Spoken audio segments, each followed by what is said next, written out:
Mad Max Fury Road is a sci-fi action film set in a post-apocalyptic world where food, water and fuel is difficult to come by. Our protagonist Max is an ex-police officer due to the nuclear war, is now trying to survive this hostile reality. In this particular scene of the film where the bikers attack the rig, the original movie score soundtrack written by Tom Holkenborg is what carries the viewer's emotions of the scene throughout, and the score is empathetic to what is happening on screen. At the start of the scene, there is no non-diegetic music happening at all. All that is heard around Furiosa when she steps out of the rig is a synchronous Atmos sound of wind faintly howling in the distance, which gives the audience a sense of how empty this post-apocalyptic wasteland is. It's all here! 3,000 gallons of gasoline, just like you asked. Until the bikers arrive.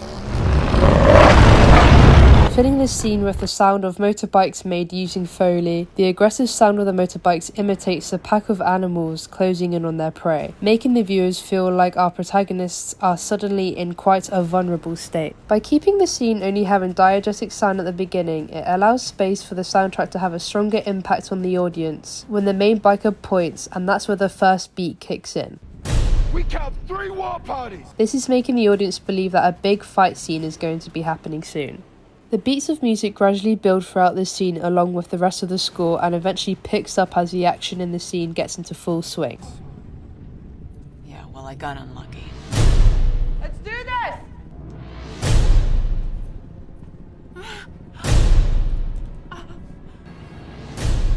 By doing this, the audience's excitement and anticipation builds with the scene. This is a technique known as temporal vectorization, which is a term invented by Michael Chion.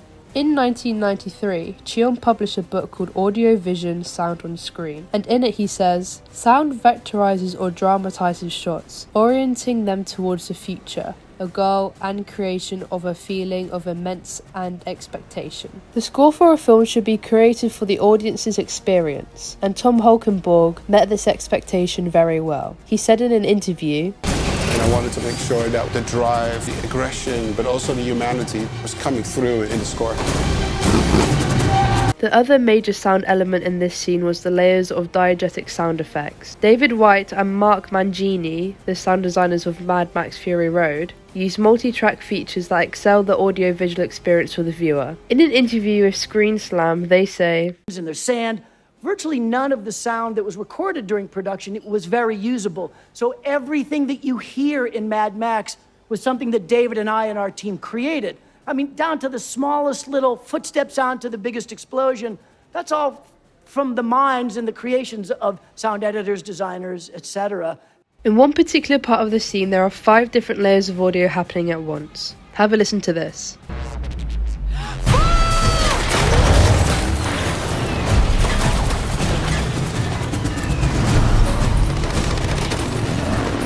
At this moment, you heard the soundtrack in the scene, and then the diegetic sounds of Furiosa shouting, gunshots hitting the rig, the engine starting, and Furiosa's movements on the sand. Having this happen after the quietness at the beginning of the scene intentionally heightens the excitement for the audience, especially with this almost music video-esque beat drop with the soundtrack.